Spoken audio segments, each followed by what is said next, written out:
What's up YouTube, it's your boy Pedro here once more, and time again I've been getting DMs, emails, mentioning on Twitter which program I use, yo, which software, yo. And I'm here to say that Final Cut Pro X for Mac is like the perfect editing software.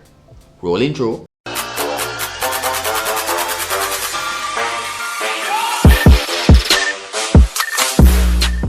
I've been using, I was using Premiere Pro, but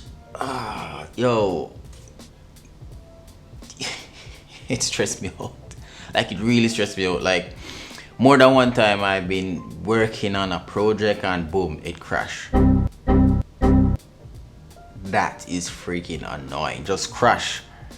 Exporting, crash. Rendering, crash. Color grading, crash. From the day I switched over to Final Cut Pro X, it has been one of the best things I've ever did in my life.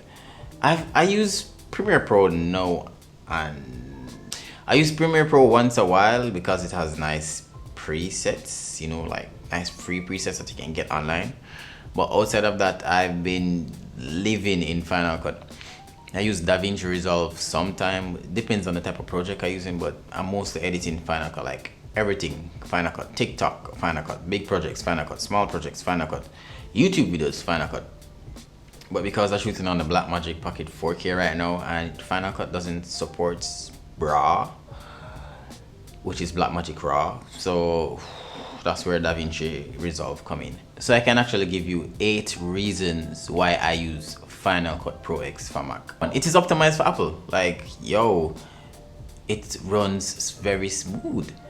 Using Premiere Pro on a Apple and then Windows device is like the mixed platform is like, the Adobe trying to maintain optimization for Apple and Windows. It's kind of a hard thing to do. Number 2, the autosave.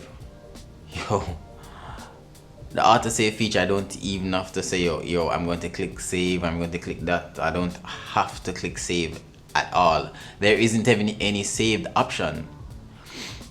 And time and time again when I was using Premiere Pro, like, the program crashed so much time when I'm editing a project, and I'm like, I never saved. But I don't have to worry when I'm using Final Cut Pro X. Number 3, the motion templates that are in Final Cut Pro, like a baby could use them. It's so basic that can make your YouTube videos look different from the rest. It's very basic. Like, I love the motion templates that are in Final Cut Pro. When I'm exporting 4K, full 4K in Premiere Pro, I'd be sitting around the computer waiting for hours, 1 hour, 2 hours, and the time keeps on increasing. Then I hear the computer start.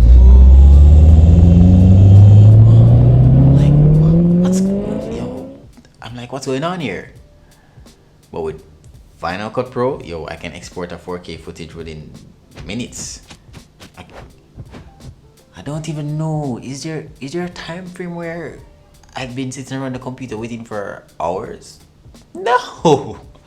Premiere Pro, I can go to sleep, wake up back, still an export. Let's talk about color.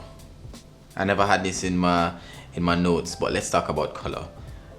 The color rendition in Final Cut is like 10 to 10.